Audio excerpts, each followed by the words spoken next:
Noong unang panahon, si Luna ay isang batang babaeng nag-iisa na nakatira sa isang lumang silid-bubungan na maalikabo. Habang nililinis ni Luna ang kanyang silid, nakita niya ang isang lumang kaban na gawa sa kahoy na nakatago sa sulok. Ang ganda-ganda. Parang may mahika talaga. Dahil sa pagiging mausisa ni Luna, sinubukan niyang isuot ang isang sapatos. Saktong-sakto ito sa kanyang maliliit na paa. Pagkasuot niya sa dalawang sapatos, agad itong nagningming ng napakaliwanag. Tulong! Sino man, tulungan niyo ako! Saan ako pupunta? Nahulog si Luna sa gitna ng isang malalim at mahiwagang gubat kung saan ang mga puno ay abot langit. Saan ba talaga ito? Luminga-linga si Luna ng maingat. Ang tahimik naman. May tao po ba rito? Bigla, umalingaw-gaw sa gubat ang isang malakas na unggal. Nagulat ng husto si Luna. Anong tunog yan? Nakakatakot naman! Nagpakita ang napakalaking leon na hari ng kagubatan. Ang kanyang mga mata ay mukhang mabagsik at puno ng kapangyarihan. Hindi naman mananakit ang leon, pero nagmadali itong pumunta sa makapal na palumpong. Ang anak nito ay naipit sa mga matutulis na tinik ng baging. Kailangan kong tumulong. Taya ko to. Huwag kang matakot, anak. Tutulungan kita.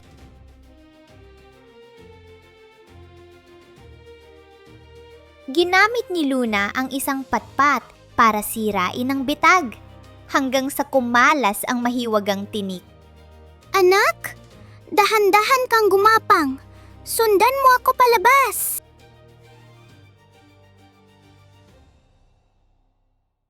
Masaya ang leon dahil nakita niyang ligtas ang kanyang anak. Lumakad ito ng diretsyo patungo sa kanyang munting anak. Ako'y labis na nagpapasalamat sa iyo, matapang na tao. Ibinigay ng hari ng gubat sa kanya ang gintong balahibo ng leon bilang simbolo ng katapangan. Kunin mo ito. Makakatulong ito sa iyo, balang araw. Naramdaman ni Luna na lumalakas siya. Biglang nagsimulang kumislap muli ang sapatos na kristal. Maraming salamat po. Hindi ko po kayo malilimutan. Paalam, hari ng gubat. Paalam, maliit na kaibigan. Isang liwanag ang muling kumislap. Dinala nito si Luna patawid sa mga dimensyon, patungo sa susunod na lupain. Sige, alis na ako. Wow! Nasa ilalim ako ng tubig. Nakakahinga rin ako sa ilalim ng tubig. Ang ganda-ganda! Nakita ni Luna ang prinsesa ng Sirena na nakaupo at umiiyak, hanggang sa ang kanyang mga luha ay naging perlas. Hekbi, ang kaharian natin ay magdidilim na. Huwag ka nang umiyak, prinsesa. Ano nangyari? Ikinuwento ng mamunting sirena na ang perlas ng liwanag ay minakaw ng pugita at itinago sa bangin ng halimaw. Huwag kang mag-alala, ha? Ako na ang kukuha ulit niyan para sa iyo.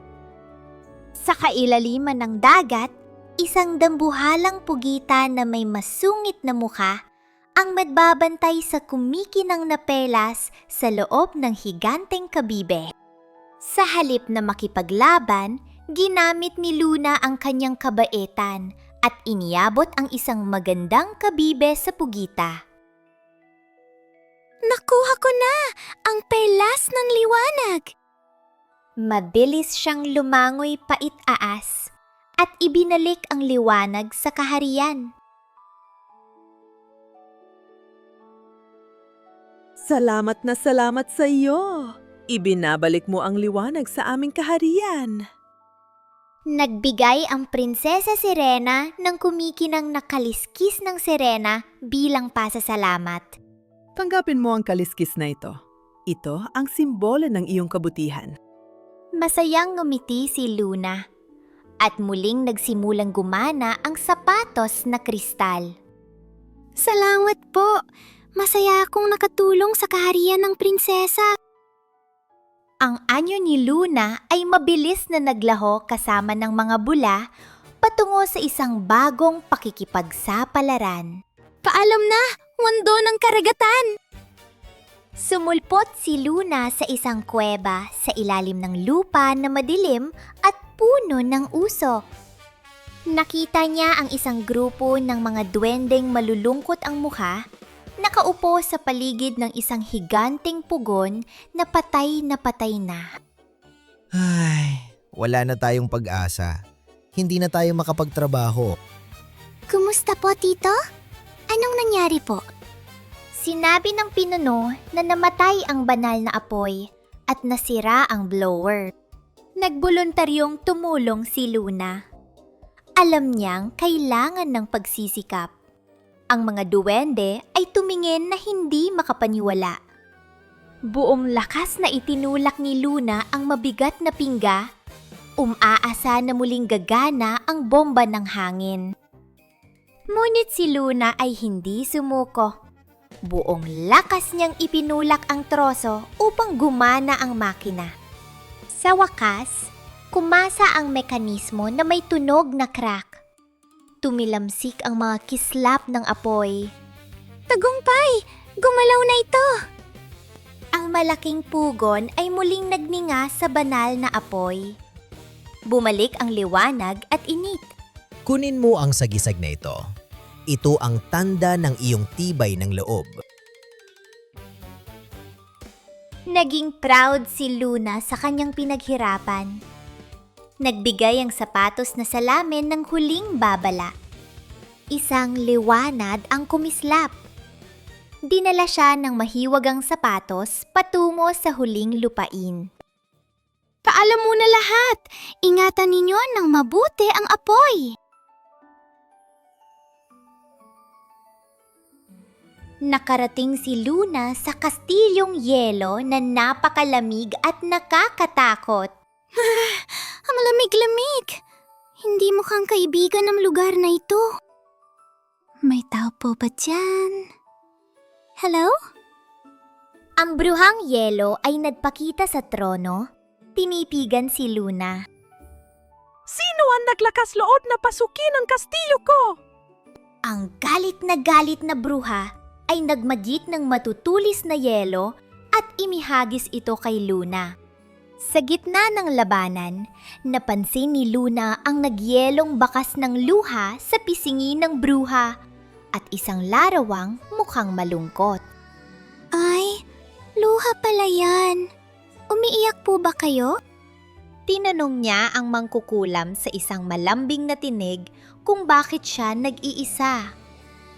Ako, gusto ko lang magkaroon ng kaibigan. Pero takot sa akin ang lahat.